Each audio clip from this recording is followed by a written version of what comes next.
E aí galerinha, tudo bem com vocês? Marcão aqui de novo, nessa volta aí das férias, para dar uma sacudida no cérebro de vocês. E como a gente está trabalhando nesse esquema de nivelamento, o nosso assunto hoje vai ser sobre a Primeira República, que é aquela fase de governo depois do Brasil Império, depois da proclamação da República, quando aí Dom Pedro II ele vaza do país e volta para a Europa. A Primeira República, pessoal, ela é estabelecida a partir de 1894, com a eleição de Prudente de Moraes. O governo federal ele passa a ser ocupado por políticos e nesse período esse período vai de 1894 até 1930, tá? Nos primeiros tempos dessa república, ou da república oligárquica, como a gente gosta de falar, república oligárquica por quê? Porque ele é aquela república que é comandada por oligarquias. O que são oligarquias? São famílias tradicionais. Basicamente, o poder no Brasil, a eleição do presidente é exercida por grupos familiares, por pessoas que, ora, se concentram nos estados de São Paulo e de Minas Gerais, tá? E quando começa a se estabelecer aquela política que nós comentamos, que é a política do café com leite, tá? Leite que se vai simbolizar o estado de Minas Gerais e café que vai simbolizar o estado de São Paulo. O poder central, o presidente da República, para ser estabelecido, ele vai contar com o apoio da sua base. E a base são esses grupos familiares que estão esparramados aí no interior. Essa figura desses grupos tradicionais é a figura do cara que tem a liderança econômica. E quem que tem a liderança econômica é o coronel, a figura do coronel. É uma patente militar? O cara necessariamente é militar? Não, não necessariamente o cara é militar, mas ele é um cara que tem terra, tem poder e tem influência. Então quem eram os coronéis? Os coronéis, o título de coronel, ele remonta do período do Brasil Império, que designava ali o posto mais alto da Guarda Nacional. E também é uma ideia de um chefe político de determinada cidade.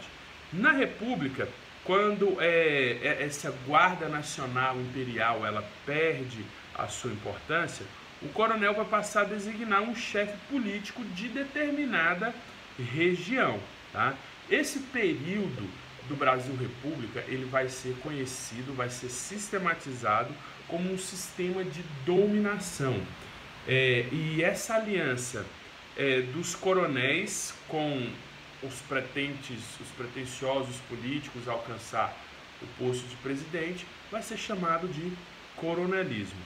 Durante a Primeira República, muitas pessoas trabalhavam para os coronéis e eles eram explorados, tá?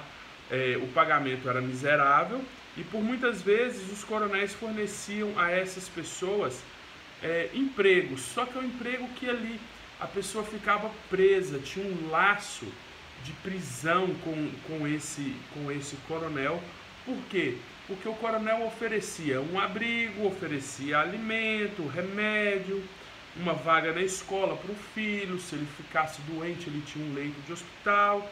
Então essa concessão de favores que o coronel, essa troca de favores que o coronel fazia com essas pessoas de condição financeira mais assim devagar, mais pobre, ficou conhecida como clientelismo.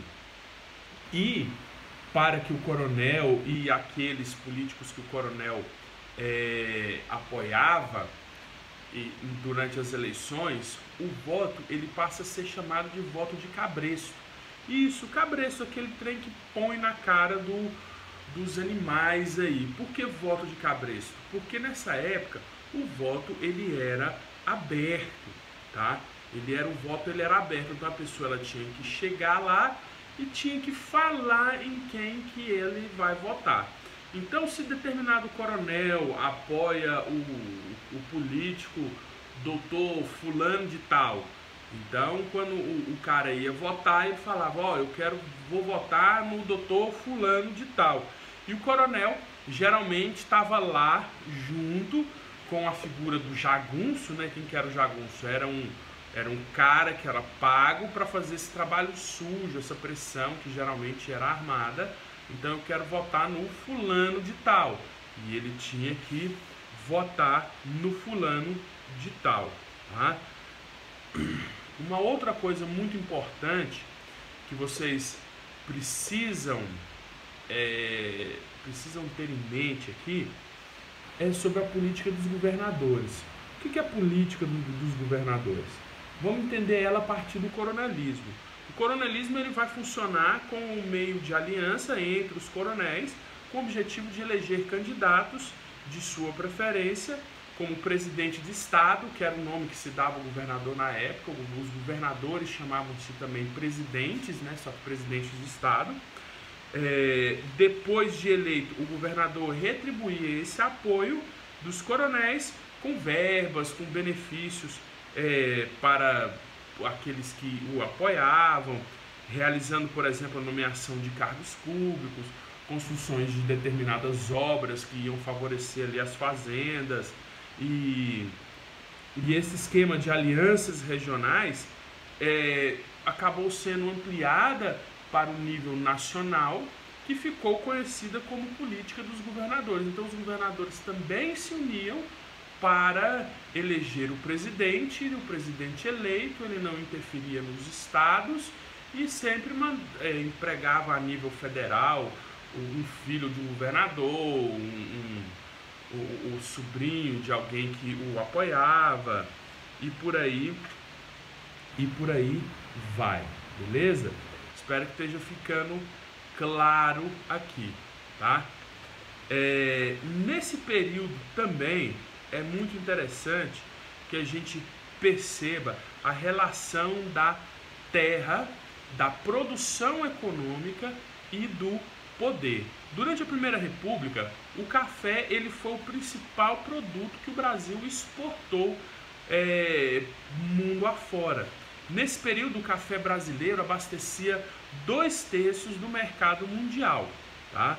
O aumento do consumo do café na Europa e nos Estados Unidos vai expandir a cafeicultura brasileira. Essa riqueza acumulada com as exportações possibilitou o desenvolvimento de determinadas atividades industriais e serviços tipicamente urbanos, principalmente na capital paulista, né, e na cidade ali praiana de Santos. Com as exportações em alta, os cafeicultores aumentavam as suas plantações, mas em certo momento a produção de café ela foi bem maior do que o mercado externo conseguia absorver, e isso gera uma crise da superprodução e o produto, né, ele começa a cair. É preciso que vocês entendam um fator muito importante aqui, ó. Aqui nós temos a figura de negros que querem se estabelecer no mercado, porque a escravidão ela já tinha acabado no Brasil, mas o Brasil ainda carrega uma carga de preconceito com relação a negros, devido aí os tantos anos de escravidão. O Brasil, pessoal, ele... Deixa eu só pegar um dado aqui para vocês. O Brasil, em relação aos fluxos imigratórios, na Primeira República, foram extremamente expressivos, tá? O período que se estende aí do século XIX ao século XX, mais ou menos aí entre 1889 e 1930.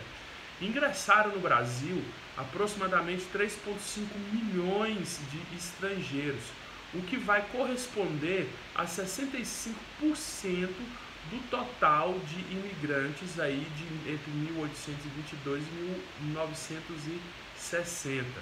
No período republicano, pessoal, o Brasil, ele se encontra plenamente inserido dentro de uma onda migratória que estava acontecendo no mundo, tá?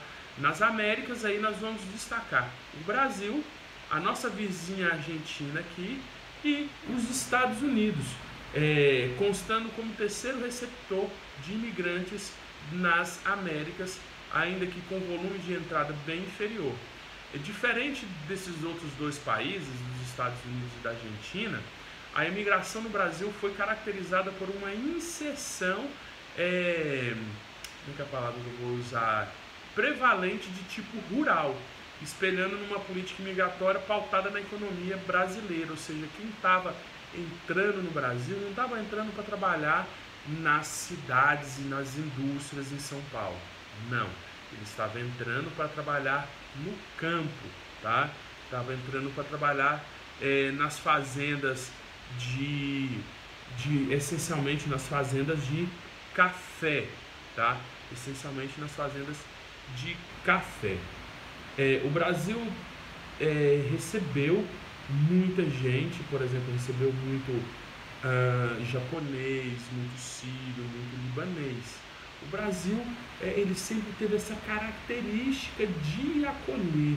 Olha só, na crise, hoje, nos dias de hoje, na crise econômica que a Venezuela passa lá, por causa do comunismo, do Maduro, da recessão econômica, dos bloqueios econômicos também impostos à Venezuela pelos Estados Unidos, muita gente passa fome e sai de lá e se espalha a América do Sul afora. Então, a Colômbia recebe muita gente, o Peru recebe muita gente e o Brasil também recebe muitos refugiados, beleza? Espero que essas coisas tenham entrado na cachola de vocês e a gente se fala logo mais. Qualquer dúvida é só chamar. Um abraço para vocês e até já!